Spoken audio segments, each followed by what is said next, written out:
Well, hi everybody, it's Doug. Sorry I've been away for about a month, not physically away, but away from you guys. And that is actually what led to this video because both of our kids individually packed up and moved to other homes, and there was a lot of work involved in helping them with that. And along the way, I came across this luggage lock. It is a rotating digit lock, and yeah, I mean, you could decode it. I played around with it. You really have to tension it hard in order to actually feel this, because there seems to be like a lever, a back and forth lever that you have to press down here in order to get, that's on the inside, in order to get these things to bind. But you know, I'm a pin tumbler and wafer guy, and I figured why all that fight, finger hurt to decode when the TSA has their own shortcut.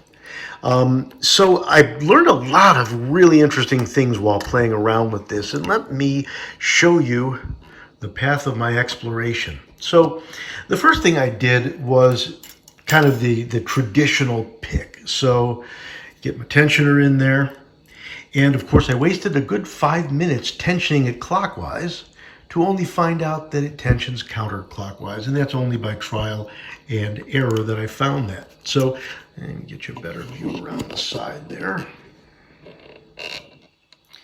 Okay, so let's start with just a traditional pick. I think there's 3 wafers in there.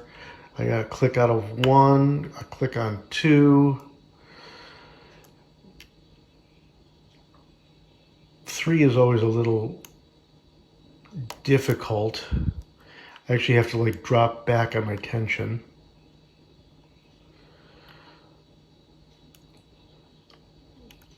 And eventually we get our pick through. I'll actually lever off my thumb.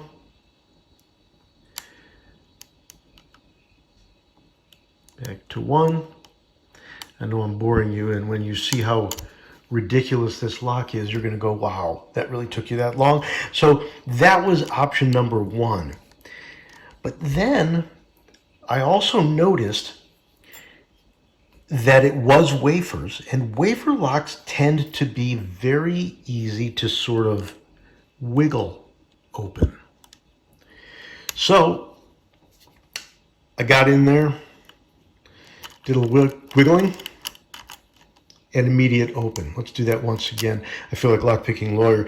Let's do that again so it doesn't seem to be a fluke. And there we go again. Wiggling, very, very fast and very easy. But the other thing that I found was, here I am toying around with the tensioner. I tried this with just this offset hybrid, or offset diamond, DeForest, and that opened it without a tensioner. I just had to basically rotate it.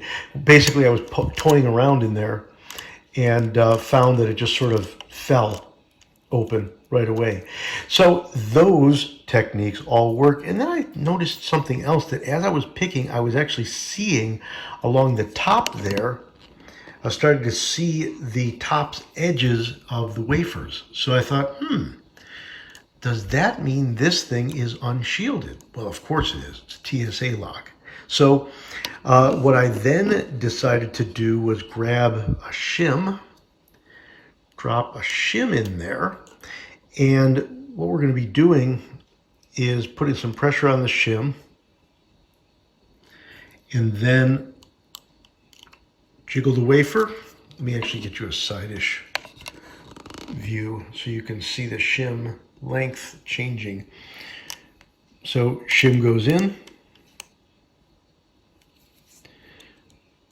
push up again, basically keep going, and notice how the shim keeps getting shorter. Okay, the shim just bottomed out, I believe. Nope, one more. There we go, and I just felt it go. And now, whoops, I can freely turn